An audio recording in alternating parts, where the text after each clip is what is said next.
everyone, and welcome to CDO Magazine interview series. I'm Asha Saxena, founder and CEO of Women Leaders in Data and AI. We call it WLDA here. We are partnering here with CDO Magazine, MIT CDO IQ, and the International Society of Chief Data Officers series of interviews. I have a pleasure to talking to Meghan Anzelc. Really excited to have you here. Thanks so much, Asha. I'm really glad to be here too. So before we get started, let's do a quick introduction. I'm Asha Saxena, founder and CEO of Women Leaders in Data and AI. I've spent 30 years in building data management consulting firm, e-commerce, and a healthcare software company. I'm now a professor at Columbia University, where I teach entrepreneurship and strategy and consulting. And just recently wrote a book called The AI Factor, and was happily surprised to see it came #1 on Amazon. The new releases in big data businesses. Meghan, do you want to do a quick background? Yeah, and congratulations. Thank you. So I'm Meghan Anzelc. I'm doing advisory work with 3Arc Advisory, and previously I built the data and analytics function at Spencer Stuart, a leading global executive search and leadership advisory firm. Prior to that, I have a decade of experience doing data science and analytics in the property casualty insurance industry. And I have a PhD in experimental high energy particle physics, where I studied nanoseconds after the Big Bang. So range of things that I've done in my career. That is crazy. We could probably spend a lot of time just on your PhD thesis and talk about the Big Bang theory here. But we're going to talk about something more interesting, which is AI. Artificial intelligence has been around forever. It's not that we have just a new concept, but really became popular because now we have big data and the machines can actually learn from this big data.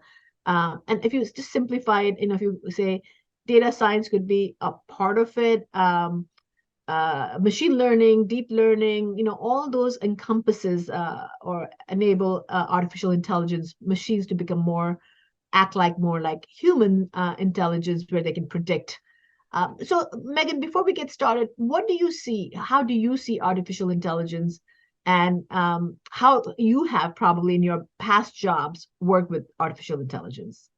Certainly. So like you said, right, there's a range of ways to use it, of use cases, of tools and techniques. So you can think of it in terms of what we're going to talk about today around language models, right, which is primarily text-based information. There are AI applications around images and videos. There are things around automation-related assistance, where you can help automate parts of processes by more quickly joining information together, more quickly extracting information. So it can be kind of across a range of data sources. And there's applications really to every industry. I've worked in human capital, in insurance, and in the sciences, and all of those had definitely AI applications at various points in the business. Especially, I felt like 2020 was a game changer for people anyway, because pandemic happened. Who knew that we'll be working from home all the time and can't get out of the house? Economy would still do okay while the pandemic was happening, and we'll come out of it fine and be able to create new work environment, the hybrid work environment. So I think 2020 was definitely a fundamental year for a lot of the technology companies, because everybody moved on digital. But 2022, I think November 2022, especially when the ChatGPT came out, I think in 5 days, 1 million users, and everybody's talking about it. Now AI is in people's hand. Everybody is a consumer. I love when Bill Gates said, we'll have computer on everybody's home. And here we have AI in everybody's hand, where people can interact with AI and actually engage with it, not just Amazon trying to understand what you're going to buy next, but here people are writing. What was your reaction to that when you saw that? Yeah, I think having been in this space a long time, I think I was a bit surprised by the amount of uptake and how quickly that happened. Because as many of us know, language models have been in existence for quite a while. So you're totally right. ChatGPT really puts it in the hands of people and makes it accessible. which is a great thing because it gives people a concrete way to interact with one particular AI application and learn about it, both some of the advantages of it and some of the challenges and potential disadvantages of it, which we'll get into.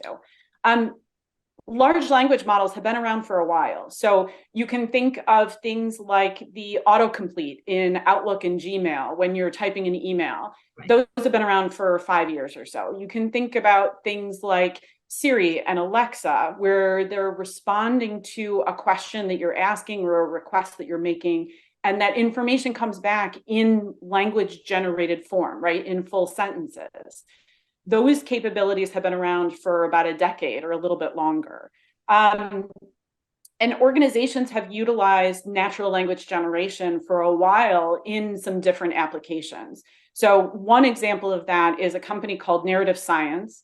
They were acquired by Tableau last year, but they actually got their start in 2010, coming out of some work done at Northwestern, and they started in sports journalism. So they started by generating short news stories about baseball games.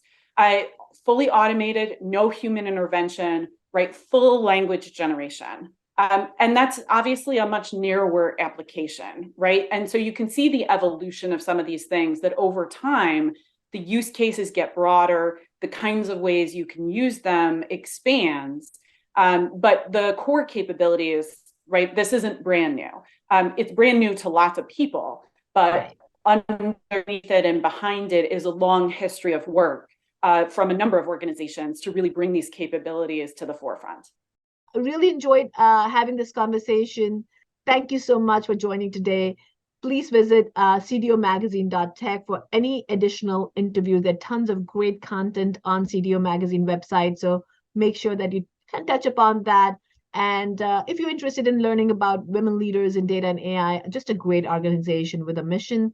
It's a membership organization with senior leaders. We call them WLDA leaders. And we also have WLDA Nation, which I'm super excited about because it's data and AI for all. Anyone who's interested in data and AI can join WLDA Nation. And you can look at upcoming events on CDO Magazine website as well under partner events. Thank you so much. And you can feel free to connect with Meghan and me on LinkedIn. Take care. Bye-bye. Thank you.